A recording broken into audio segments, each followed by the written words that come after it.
Bonjour à toutes et à tous, c'est un plaisir de vous retrouver au sein de notre studio de Club Patrimoine. Aujourd'hui, on va s'intéresser à un sujet crucial, le sujet de la transition énergétique avec Yann Loin, directeur commercial de chez Pictet. Bonjour Yann. Bonjour Fanny.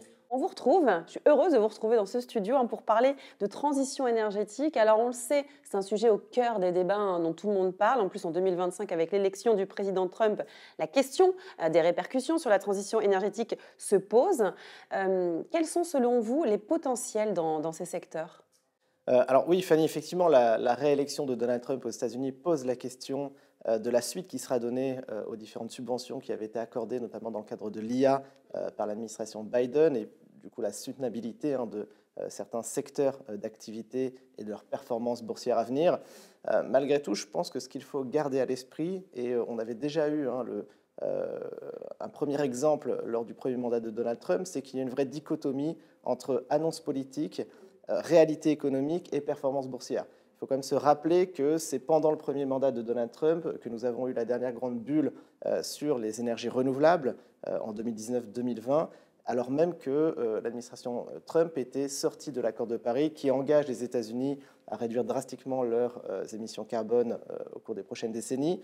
Donc il y a cette vraie dichotomie qu'il faut avoir à l'esprit, et aussi se rappeler que la transition énergétique, ce n'est pas seulement les énergies renouvelables ou les véhicules électriques. Alors, d'une part, parce qu'il y a l'essor de l'IA qui est très important, très prégnant dans cette transition énergétique, et puis parce que aussi, d'un point de vue purement économique, et c'est un thème qui est très cher à Donald Trump, toute la transition qui a été menée par l'administration Biden a surtout profité aux États républicains à hauteur de 70%, notamment dans le rapatriement des usines de semi-conducteurs, dans le stockage d'énergie, dans des États qui sont plutôt des États qui votent républicains aujourd'hui, avec en plus un colistier officieux qui est aussi l'un des plus grands vendeurs de véhicules électriques à l'échelle mondiale. Donc il faut prendre ces annonces avec beaucoup de mesures et peut-être se projeter à plus long terme sur la dimension purement économique. Oui, vous parlez de dimension économique, vous parlez d'IA, donc on voit bien que la technologie, c'est fortement lié à la transition écologique. L'un ne va pas sans l'autre alors. Exactement, l'un ne va pas sans l'autre. Et puis peut-être que le plus grand fait que l'on constate aujourd'hui et qui est une nouveauté quand on revient sur les 15 dernières années, c'est les perspectives d'augmentation de la consommation globale d'électricité, tirées notamment par l'intelligence artificielle, par ces fameux data centers qui sont installés partout dans le monde par ces géants technologiques qu'on appelle les hyperscalers. Donc c'est Facebook, Google, Apple et Amazon et d'autres.